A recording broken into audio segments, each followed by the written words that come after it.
اللهم صل على سيدنا محمد يا رب صل وسلم دائما أبدا على حبيبك. أعوذ بالله من الشيطان الرجيم. بسم الله الرحمن الرحيم.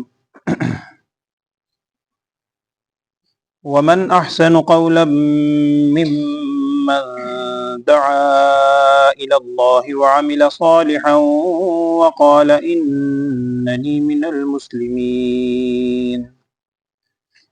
ولا تستوي الحسنة ولا السيئة ادفع بالتي هي أحسن فإذا الذي بينك وبينه عداوة كأنه ولي حميم. وما يلقاها إلا الذين صبروا وما يلقاها إلا ذو حظ عظيم. وإما ينزغنك من الشيطان نزغ فاستعذ بالله إنه هو السميع العليم. ومن آياته الليل والنهار والشمس والقمر لا تسجدوا للشمس ولا للقمر واسجدوا لله الذي خلقهن إن كنتم إياه تعبدون. فإن استكبروا فالذين عند ربك يسبحون له بالليل والنهار وهم لا يسأمون. ومن آياته أنك ترى الأرض خاشعة فإذا أنزلنا عليها الماء اهتزت وربت إن الذي أحياها لمحيي الموتى إنه على كل شيء قدير. صدق الله العظيم.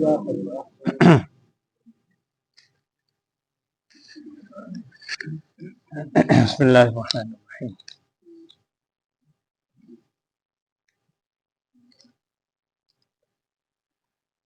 سورہ حامیم سجدہ چل رہی تھی.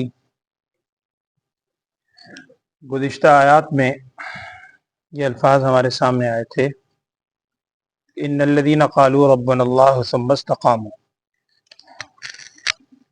وہ لوگ کہ جو یوں کہتے ہیں ہمارا رب اللہ ہے اور صرف کہتے ہی نہیں ہیں، ثم استقاموا، پھر اس پر استقامت سے قائم رہتے ہیں، پورے طور پر عمل کرتے ہیں. ان کے بارے میں اللہ جل شانہ نے فرمایا تھا کہ تتنزل علیہم الملائکہ، ان پر اللہ جل شانہ کی طرف سے ملائکہ کا نزول ہوتا ہے. اس ملائکہ کے نزول کی کیا صورت ہے؟ کل میں نے مختصراً آپ سے عرض کیا تھا کہ موت کے موقع پر بھی ہے، ہو سکتا ہے قیامت میں بھی ہے، اور بعض مفسرین کا کہنا ہے کہ دنیا میں بھی اللہ جل شانہ کی طرف سے ملائکہ کی مدد تو رہتی ہی ہے، لیکن اللہ تعالیٰ کی جانب سے ملائکہ کی طرف سے الہام اور دل میں وہ نئے خیالات بھی ڈالے جاتے ہیں. آج جو آپ نے آیات سنی ہیں اس میں استقامت کا طریقہ بتایا گیا ہے کہ وہ استقامت یا مستقل مزاجی سے اللہ کو رب کہنے پر یا دین پر قائم رہنے کی صورتیں کیا ہیں، کب انسان دین پر مکمل طور پر قائم رہ سکتا ہے. یہاں اس کے حوالے سے چند صفات بیان کی گئی ہیں آج کی آیات میں. پہلی صفت یہ بیان کی گئی، الفاظ قرآن کے اس نوعیت کے ہیں کہ من احسن قولا ممن، قول کے اعتبار سے، بات کے اعتبار سے اس شخص سے بہتر کون ہو سکتا ہے. احسن، زیادہ اچھا کون ہو سکتا ہے، ممن، اس شخص کے اعتبار سے، قول کے اعتبار سے. کس شخص سے؟ جس کے اندر تین صفات آگے بیان کی، دعا الی اللہ وعمل صالحا اور وقال اننی من المسلمین. تو گویا استقامت کے لیے یا قول میں بہترین ہونے کے لیے تین چیزیں بنیادی ہیں. ربنا اللہ تو کہہ دیا، قول سے اقرار تو کر لیا، لیکن اقرار کرنے کے بعد اب لوگوں کو بھی اس توحید کی دعوت دینی انتہائی ضروری ہے. لوگوں کو بھی اس کی طرف لے کر آنا ہے. اور یاد رکھیے یہ دعوت یعنی دین کی دعوت دینا، اس کی دو صورتیں علماء نے اس کی بڑی تفصیل لکھی ہے. عام طور پر اس کی دو صورتیں کی جاتی ہیں سمجھانے کے لیے. ایک دین کی دعوت دینا ہے غیر مسلموں کو، ایک دین کی دعوت دینا ہے ایمان والوں کو، اعمال کی کمزوریوں پر متنبہ کرنا ہے، ان کو اعمال کی طرف راغب کرنا ہے. عام طور پر مفسرین نے اس کی وضاحت کی ہے کہ اگر اس کے ساتھ لفظ احسن آ جائے، احسن کا لفظ آئے، تو ایسی صورت میں اس سے مراد ہوتی ہے پھر پہلی صورت. لیکن اگر اس میں ساتھ لفظ احسن نہ ہو، جیسے قرآن میں دوسری جگہ ہے ادفع باللتی ہی احسن، سوری یعنی ادعو الی سبیل ربک، یہ تو ادفع دوسری ہے، ادعو الی سبیل ربک بالحکمہ، سوری احسن کہہ رہا ہوں سبیل کا لفظ، احسن غلط کہہ رہا ہوں، سبیل، سبیل کا لفظ اگر آ جائے ادعو کے ساتھ، دعوت کے ساتھ، تو اس سے مراد ہوتی ہے کون سی دعوت؟ ادعو الی سبیل ربک بالحکمہ والموعظۃ الحسنہ، پہلی صورت، یعنی غیر مسلم کو بلانا، غیر مسلم کو دعوت دینا. اگر اس کے ساتھ احسن کا لفظ نہ ہو، مفسرین نے لکھا ہے واللہ عالم، ایک وضاحت کی ہے سمجھانے کے لیے، تو ایسی صورت میں یہ دعوت کی دونوں قسموں کو عام ہوتا ہے یہ لفظ. اب یہاں پر جو لفظ آیا ہے خصوصاً اگلے الفاظ کے اندر مما دعا الی اللہ میں ہے، تو یہاں آپ دیکھیے کہ جیسے وہاں ہے ادعو الی سبیل ربک، سبیل کا لفظ آیا ہے، یہاں سبیل کا لفظ ساتھ نہیں ہے. تو اس سے مراد دونوں قسم کی دعوت ہے، غیر مسلم کو بھی اور مسلمانوں کو بھی. تو کون اس شخص سے بہتر ہوگا جو اللہ جل شانہ کی طرف بلائے، لوگوں کو دعوت دے. اور دوسری بات کیا کہی کہ خالی دعوت دے کے مطمئن نہ ہو جائے، بلکہ وعمل صالحا، اس کا اپنا کردار بھی ساتھ ہو. اپنا کردار ہوگا تو ظاہری بات ہے اسی وقت اس بات کا اثر بھی پیدا ہوگا. رسول اقدس صلی اللہ علیہ وسلم نے 40 سال کی زندگی پہلے سامنے گزاری، اور 40 سال زندگی گزارنے کے بعد جب توحید کی دعوت دی تو قرآن میں وہ الفاظ ہیں فقد لبثت فیکم عمرا من قبلی، میں تمہارے درمیان ایک طویل عمر گزار چکا ہوں، وہ عمر تمہارے سامنے ہے. سارے کہنے پر مجبور ہیں کہ انتہائی سچے، انتہائی پاک باز، ان سے زیادہ کوئی صادق و امین ہو ہی نہیں سکتا، وہ کہنے پر مجبور ہے. آپ صلی اللہ علیہ وسلم کا کردار سامنے ہے. ہاں اس کے بعد پھر جب دعوت دی تو جن کے حق میں تھا، جنہوں نے خلوص سے یعنی سنی، اللہ تعالیٰ کی طرف سے پھر ہدایت بھی ان کے مقدر میں ہوئی. تو ساتھ دعوت دینے کے ساتھ عامل صالحا، اس کا نیک عمل بھی ہو.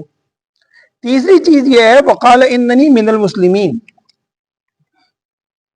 اور ساتھ یہ بھی کہے اننی من المسلمین. اس کے دونوں مفہوم ہیں. ایک مفہوم تو یہ ہے کہ اپنے اندر تکبر نہ ہو، بلکہ کہے اننی من المسلمین، میں بھی ان مسلمانوں میں سے ایک شخص ہوں. نیک عمل اپنے طور پر، اور دل کے اندر بڑائی، کبر نہ ہو، اپنے آپ کو بھی ان المسلم، میں بھی ان مسلمانوں میں سے ایک شخص ہوں، اپنے آپ کو بھی یہ شمار کرے. اور بعض حضرات نے مفسرین نے اس کا مفہوم یہ لکھا ہے وقال اننی من المسلمین، کہ اپنے اسلام کا اظہار کرنے پر جھجکے نہیں، ڈنکے کی چوٹ پہ کہا الحمدللہ میں مسلمان ہوں. کوئی بھی موقع ہو، کسی بھی جگہ ہو، اپنے مسلمان ہونے کا ڈٹ کے اعلان کرے الحمدللہ میں اللہ نے مجھے اسلام کی توفیق دی. تو یہ اس شخص کے اندر جس میں یہ صفات موجود ہوں گی.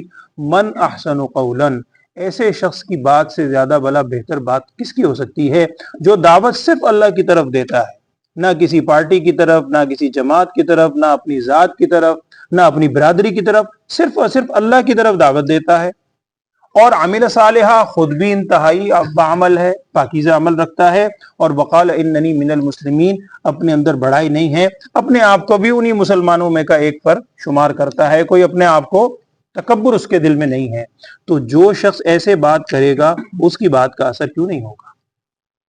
اور مولانا شبیر احمد عثمانی رحمۃ اللہ علیہ، تحریک پاکستان کا بہت بڑا نام ہے، بڑے مشہور بزرگ ہیں. ان کا ایک جملہ لکھا ہے ایک جگہ، حضرت نے ایک جگہ فرمایا، کتابوں میں لکھا ہے، وہ فرماتے تھے کہ اگر 3 چیزیں کسی بات میں ہوں، اگر کسی بات کرتے ہوئے، کلام کرتے ہوئے 3 چیزیں پائی جائیں تو اس کا اثر ضرور ہوگا انشاءاللہ. پہلی شرط فرمایا کرتے تھے کہ جو بات کہی جا رہی ہے وہ بات حق ہو. آج کل یہ تو کسی حد تک درست ہوتی ہے، لیکن باقی شرائط کیا ہیں؟ بات بھی حق ہو اور آپ کی نیت بھی حق ہو. اور تیسری بنیادی شرط یہ ہے کہ جس طریقے سے بات کر رہے ہیں وہ طریقہ بھی حق ہو. بات بھی حق ہو, نیت بھی حق ہو, طریقہ بھی حق ہو. اگر وہی اچھی بات آپ ایک لٹ مارتے ہیں دوسرے کو, سارے بھرے مجمع میں اس کو ذلیل کر دیتے ہیں, بات کسی حد تک شاید صحیح کی ہو لیکن اس کا کیا اثر ہوگا؟ بات تو اچھی ہے, بات حق ہے, طریقہ آپ کا حق نہیں ہے. یا اپنی بڑائی کا اظہار کرنا ہے, نعوذ باللہ, دکھلاوا ہے یا کچھ اور ہے, نیت حق نہیں ہے, تب بھی اثر نہیں ہوگا. تو بات بھی حق ہو, طریقہ بھی حق ہو, نیت بھی حق ہو. اسی طرح دعوت صرف اللہ کے لیے ہو, اپنا عمل بھی ہو, اور وقال اننی من المسلمین کا اظہار بھی ہو, تو اس سے بڑی بات بھلا کس کی ہو سکتی ہے؟ قرآن کہہ رہا ہے. اگلی آیت میں کیا ہے؟ وَلَا تَسْتَوِي الْحَسَنَةُ وَلَا السَّيِّئَةُ, اچھائی اور برائی بھلا برابر ہو سکتی ہے؟ کہاں برابر ہو؟ ایک طرف اچھائی کی دعوت دینے والا, ایک طرف برائی کی. عام مفہوم تو یہی ہے. بعض مفسرین نے اس کے مفہوم اور لکھا ہے, اللہ عالم. وہ فرماتے ہیں کہ جیسے اچھائی برابر نہیں ہے, اچھائی کے بھی مختلف درجات ہیں. نبی صلی اللہ علیہ وسلم ارشاد فرمایا, آپ سے ارشاد فرمایا, وہ آپ نے حدیث سنی ہوگی جس کا مفہوم ہے کہ سب سے افضل چیز کیا ہے؟ افضل نیکی تو کیا ہے؟ لا الہ الا اللہ. دین کے مختلف شعبے ہیں, اور آگے ارشاد فرمایا کہ سب سے افضل تو دین کا شعبہ کیا ہے؟ لا الہ الا اللہ. اور ادناہا اماطۃ الاذی عن الطریق, سب سے کم درجے کا شعبہ کیا ہے دین کا, نیکی کا, کہ راستے سے کسی تکلیف دہ چیز کو ہٹا دینا.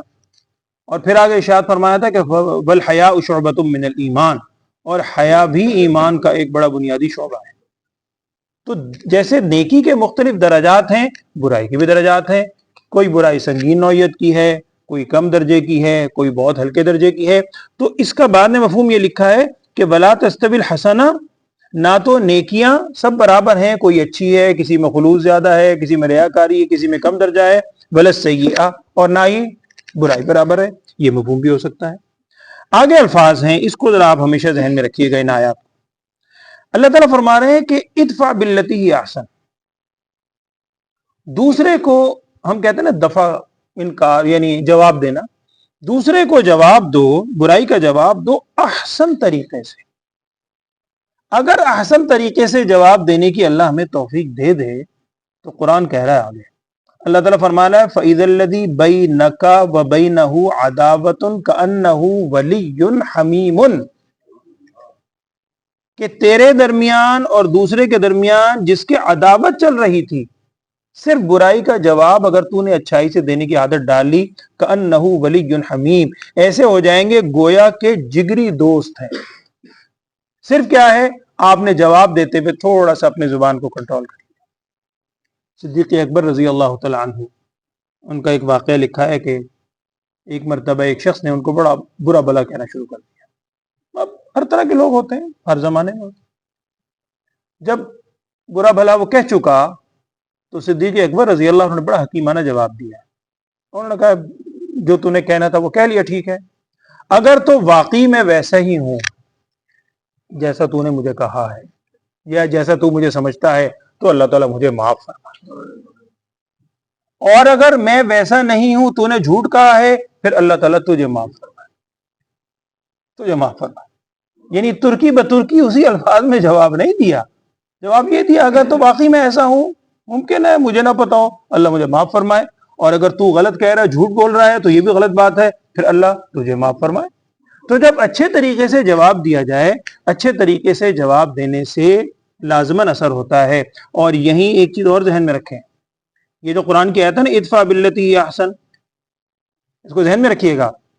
ہمیشہ نیکی کا جواب اسی نیکی یا بھلائی سے دینے سے نہیں ہوتا. ہم اردو میں ایک محاورہ بولتے ہیں, ہم کہتے ہیں کہ جی لاتوں کے بھوت باتوں سے نہیں مانتے. جتنی مرضی باتیں کرتے جاؤ, وہ لاتوں کا بھوت ہے, اس کو بات کا اثر ہی نہیں ہوتا. آپ صلی اللہ علیہ وسلم کی سیرت, جہاد کو جو مشروع کیا گیا, کیوں؟ اسی جہاد کی برکت سے ہی بے شمار حضرات ہیں جو بعد کے اندر صحابہ کرام رضوان اللہ علیہ اجمعین ہمارے سر کا تاج بنے. حضرت سفیان رضی اللہ عنہ, ابو سفیان آپ جانتے ہیں, غزوہ بدر میں بھی شریک ہوئے, غزوہ احد میں تو سردار تھے, اللہ نے پھر اس کے بعد ہدایت دی. تو جہاد کی برکت, تو جہاں جواب دینے میں یعنی فزیکلی قوت کی ضرورت ہے، وہاں اس طرح جواب دینا ہے، وہی جواب احسن کہلائے گا، حکمت کے ساتھ وقت کے ساتھ بندہ فیصلہ کرے گا۔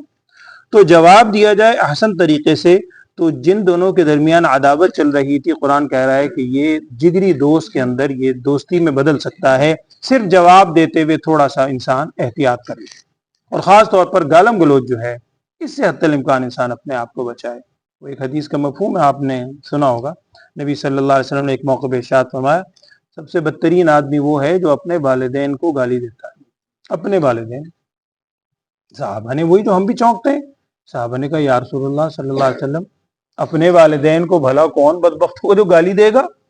نبی صلی اللہ علیہ وسلم ارشاد فرمایا اس کا مطلب یہ ہے کہ تم دوسرے کے والد کو گالی دو، وہ پلٹ کے تمہارے والد کو گالی دو، تم دوسرے کی ماں کو گالی دو، وہ کیوں چپ رہے گا، وہ تمہاری ماں کو گالی دے گا۔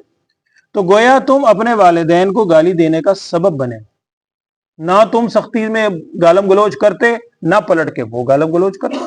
تو جواب میں بندہ اگر حکمت سے کام لے، اچھے طریقے سے کرے، تو بہت حد تک وہ دشمنی دوستی میں انشاءاللہ بدل سکتی ہے۔ اگلی آیت میں کہا جا رہا ہے کہ یہ جو تلقین ہوتی ہے، یہ جو چیزیں عطا ہوتی ہیں، یہ برداشت والی، اچھے طریقے سے جواب دینے والی اور نیک عمل کرنے کی، یہ کسے عطا ہوتی ہیں؟ یہ ملتی ہیں اسی کو جو صبر کرنے والا ہو، اور نہیں ملتی مگر اسی کو ذو حظ عظیم، جو بہت بڑے نصیب والا ہے، جس کو اللہ نے بہت بڑا نصیب والا حصہ دیا ہے، اور اس کی بنیادی شرط کیا ہے؟ صبر سے کام لینا۔ آگے کہا جا رہا ہے کہ اگر پھر بھی شیطان وسوسے ڈالتا ہے، اما ینزغنک من الشیطان نزغ، اگر شیطان پھر بھی وسوسہ ڈال رہا ہے، اصل میں نزغن کہتے ہیں کسی بھی نوکدار چیز سے نا کوئی چیز چبھو دینا، کچوکے لگانا، اردو میں مختلف الفاظ بولتے ہیں، یعنی اگر دل میں وسوسے ڈالے جا رہے ہیں، پھر بھی وہ تنگ کر رہا ہے، خیال ڈال رہا ہے غلط شیطان بار بار، تو پھر کیا کرو؟ فاستعذ باللہ، اللہ کے حضور استعاذہ کرو، اللہ تعالیٰ کی پناہ میں آ جاؤ، انہ هو السمیع العلیم، اللہ کی ذات بڑی سننے والی جاننے والی۔ تو یہاں تک تو یہ بیان ہوا کہ کون سا شخص زیادہ اچھی بات کس کی ہے، کس کی بات قابل عمل ہے یا کس کی بات قابل ستائش ہے، اس کی صفات بیان ہوئی۔ اگلی جو آیات ہیں یہاں سے لے کر اور تقریباً اب سورت کے آخر تک 3 بنیادی عقائد کا ذکر ہے، جو تقریباً ہر مکی سورت میں آپ سے عرض کرتا ہوں کہ مکی صورتوں میں زیادہ تر عقیدے پر زور دیا گیا ہے، اور عقائد میں بھی 3 عقیدے بڑے بنیادی ہیں، توحید ہے، رسالت ہے اور آخرت ہے۔ تو یہاں توحید کے حوالے سے کہا جا رہا ہے کہ اللہ تعالیٰ کی قدرت کی نشانی اگر دیکھنا چاہتے ہو، اللہ کی ذات کو دیکھو۔ اللہ کی ذات وہ ہے کہ جس نے اس کی قدرت کی نشانیوں میں سے کیا ہے؟ رات کا ہونا، دن ہے، سورج ہے، چاند ہے، یہ سب اس کا خالق اللہ ہے۔ اس دور میں بھی تھے، اللہ معاف فرمائے، اس دور میں بھی لوگ اس نوعیت کے ہیں، اس وقت بھی تھے کہ جو سورج کی پرستش کر رہے ہیں، چاند کی پرستش کر رہے ہیں، کسی بھی چیز کو دیکھا کہ جی یہ بڑی چیز ہے، اس کی پرستش شروع کر دی۔ اصل میں انسان کی ایک نیچر ہے، فطرت ہے۔ انسان جب اپنی عقلی طور پر پاورفل چیزوں کو دیکھتا ہے نا، طاقت والی، کسی نے دیکھا کہ جی سورج بڑا طاقتور ہے، اس کے آنے سے ہی گویا یہ سارا کا سارا نظام چلتا ہے، لوگوں میں زندگی آتی ہے، سورج جن علاقوں میں نہیں نکلتا وہاں پر فصل بھی نہیں ہوتی، آپ سب سمجھتے ہیں۔ تو اس نے کہا بس طاقتور چیز یہی ہے، پاورفل یہی خدا ہو سکتا ہے، نعوذ باللہ۔ کسی نے پانی کو دیکھا تو اس کی پوجنا شروع کر دی، چونکہ اپنے ذہن سے بنایا۔ تو وہی کہا جا رہا ہے کہ لا تسجدوا للشمس، تم سورج کو اور چاند کو سجدہ نہ کرو، نعوذ باللہ۔ سجدہ کرنا ہے تو اللہ تعالیٰ کی ذات کو سجدہ کرو، جس نے ان سب کو پیدا کیا ہے، جو ان سب کا خالق اور بنانے والا ہے، اس کی طرف توجہ کرو، اس کو سجدہ کرنا چاہیے اگر تم واقعی ہی اس کی عبادت کرتے۔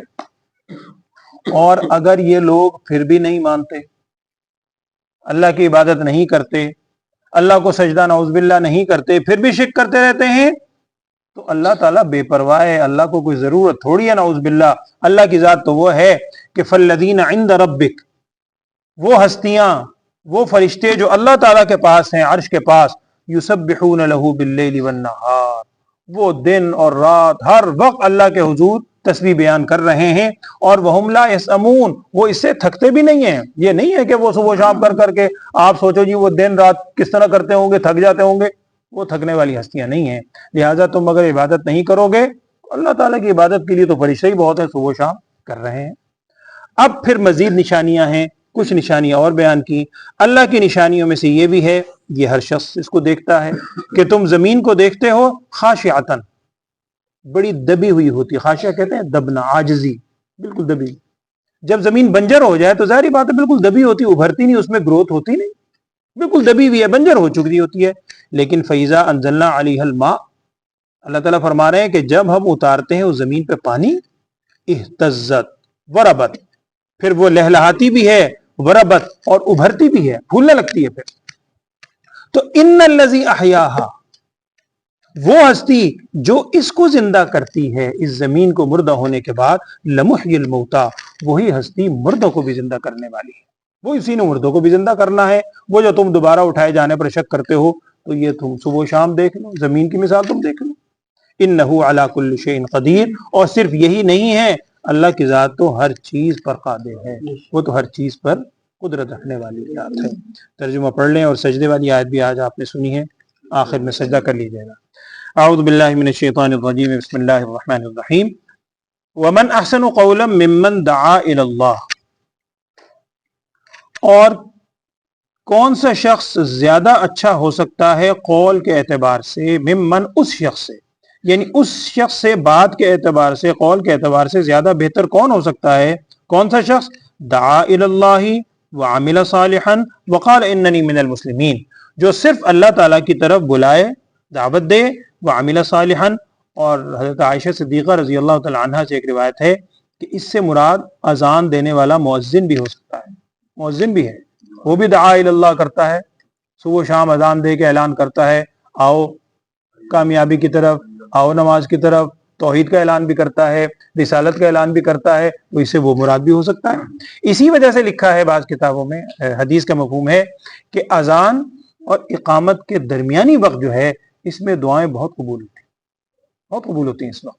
ہمیں عام طور پہ اس کا اندازہ نہیں ہوتا، لہٰذا اذان جب ہو جائے اور اقامت ہونے سے پہلے یہ جو درمیانی وقت ہے، اگر اللہ توفیق دے مسجد میں آپ آ گئے ہیں اور کچھ دیر بیٹھیں، چاہے ہاتھ نہ اٹھائیں، اللہ تعالیٰ کو ہاتھ اٹھانے کی کیا ضرورت، دل دل میں اللہ سے خوب مانگے، اللہ سے مانگے، یہ بہت قبولیت کا وقت ہوتا ہے، اللہ ہمیں بھی مانگنے کی توفیق دے، آمین۔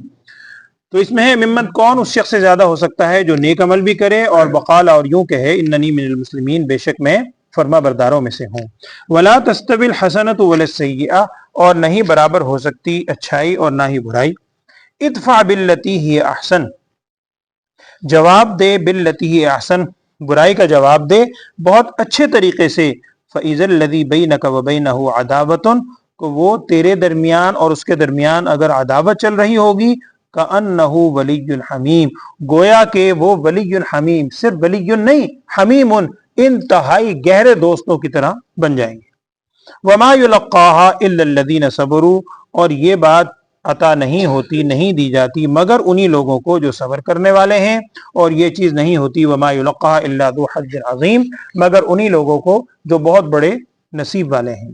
وَإِمَّا يَنزَغَنَّكَ مِنَ الشَّيْطَانِ نَزْغٌ، اور اگر شیطان وسوسے ڈالنے لگے، دل میں کوئی خیالات ڈالنے لگے شیطان، نزغن کوئی خیال ڈالنا، فاستعذ باللہ، تو اللہ تعالیٰ کی پناہ میں آ جاؤ، انہ هو السمیع العلیم، بے شک وہ اللہ کی ذات سننے والی ہے، جاننے والی ہے۔ ومن آیاتہ اللیل والنہار والشمس والقمر، اور اللہ تعالیٰ کی نشانیوں میں سے ہے رات اور دن، صرف رات اور دن نہیں، اس کا آنا جانا، اب آج کل دیکھ لیں رات لمبی ہو رہی ہے، دن چھوٹا ہو رہا ہے، اور مجال ہے کہ ایک سیکنڈ کا بھی فرق آ جائے، ہزاروں سالوں سے یہ سلسلہ چلا آ رہا ہے، اسی طرح چلتا ہے۔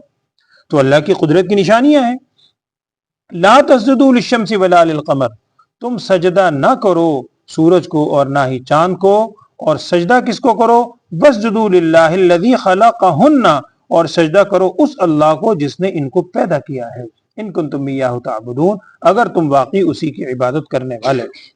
فإن استکبروا، بس اگر یہ انکار کرتے ہیں، پھر بھی سجدہ نہیں کرتے، عبادت نہیں کرتے، تو فالذین عند ربک، وہ لوگ، وہ ہستیاں جو آپ کے رب کے پاس ہیں، عرش کے قریب، یسبحون لہ باللیل والنہار، وہ اللہ کی تسبیح بیان کرتے ہیں دن میں بھی اور رات میں بھی، اور یہ مسلسل تسبیح کر کے وہم لا یسأمون، وہ تھکتے نہیں ہیں۔ پہلے بھی میں نے عرض کیا تھا، ایک حدیث کا مفہوم ہے کہ فرشتوں کی تسبیح کیا ہے؟ سبحان اللہ وبحمدہ سبحان اللہ العظیم، ہمیں بھی اس کی ایک معمول بنانا چاہیے، ہر وقت پڑھیں۔ ومن آیاتہ، اور اللہ کی قدرت کی نشانیوں میں سے یہ بھی ہے، انک تری الارض خاشعۃ، کہ بے شک تو دیکھتا ہے زمین کو خاشعۃ دبی ہوئی، فاذا انزلنا علیہ الماء، پھر ہم اتارتے ہیں اس پر پانی، تو اہتزت وربت، وہ لہلہانے لگتی ہے اور ابھرنے لگتی ہے، پھولنے لگتی ہے۔ ان الذی احیاہا، بے شک وہ ہستی جس نے اسے پیدا کیا ہے، اس کو زندہ کیا ہے زمین کو مردہ ہونے کے بعد، لمحی الموتا، البتہ وہی زندہ کرے گا مردوں کو بھی، انہ علی کل شیء قدیر، بے شک اللہ کی ذات ہر چیز پر قادر ہے، قدرت رکھتی ہے۔ سجدہ آخر میں کر لیجئے گا، اور یہ ہر دفعہ آپ کے سامنے آتی ہے کہ سجدے کی اس کی وہی شرائط ہوتی ہیں سجدہ تلاوت کی ساری جو نماز کی شرائط۔ نماز کے اندر بھی کیا ہوتا ہے؟ جسم پاک ہو، لباس پاک ہو، جگہ پاک ہو، قبلے کی طرف رخ ہو، نیت ہو، اور پھر وقت بھی ہو۔ اس میں صرف وقت کی ایک شرط نہیں ہے کہ وقت، ظاہری بات ہے ویسے تو بہتر ہے کہ جب سجدے کی آیت آپ نے سنی، اور بلکہ آپ نے سنی ہے، میں نے پڑھی ہے، تو آپ کو سننے کا سجدہ ہوگا، مجھے پڑھنے کا ایک سجدہ ہوگا، تو وقت کی اس میں شرط نہیں ہے، بہتر ہے اسی وقت کر لیں۔ لیکن اگر کسی وجہ سے نہیں کر سکے، بعد میں آپ کو کل کو خیال آتا ہے کہ جی میں نے فلاں وقت میں آیت پڑھی تھی سجدے کی یا سنی تھی، تو بعد میں بھی سجدہ کر سکتے ہیں، لیکن وہی جسم پاک ہو، لباس پاک ہو، قبلے کی طرف رخ ہو، اور نیت آپ کر لیں۔ اللہ تعالیٰ کیا سجدے کیا ہے؟ اب وہ تو سجدے میں مرضی ہے، چلو مرضی کرو، جب سجدہ کریں گے تو پڑھیں گے انشاءاللہ، دعائیں پڑھیں گے۔ بسم اللہ الرحمن الرحیم، اللہم صلی علی سیدنا و مولانا محمد وعلی آل سیدنا و مولانا محمد وبارک وسلم ثم صلی علیہ۔ یا اللہ ہم سب کے گناہوں کو معاف فرما، لغزشات سے درگزر فرما۔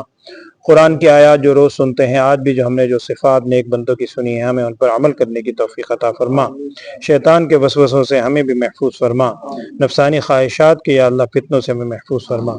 جو لوگ بیمار ہیں، تمام بیماروں کو صحت والی، عافیت، سلامتی والی زندگی عطا فرما۔ ہم سب کو ایک اور نیک ہونے کی توفیق عطا فرما۔ ہم سب پر کرم والا، عافیت اور سلامتی والا معاملہ فرما۔ ہم میں سے جو پریشان ہیں یا اللہ ہر قسم کی پریشانیوں سے ہمیں محفوظ فرما۔ اس ملک و ملت کے لیے بھی دعا فرمائیں، اللہ تعالیٰ اس ملک و ملت کی حفاظت فرما۔ یا اللہ اس ملک و ملت کے جتنے حکمران ہیں انہیں اسلام سے اور پاکستان سے مخلص ہونے کی توفیق عطا فرما۔ وصلی اللہ تعالیٰ علی خیر خلقہ سیدنا و مولانا محمد وعلی آلہ واصحابہ اجمعین برحمتک۔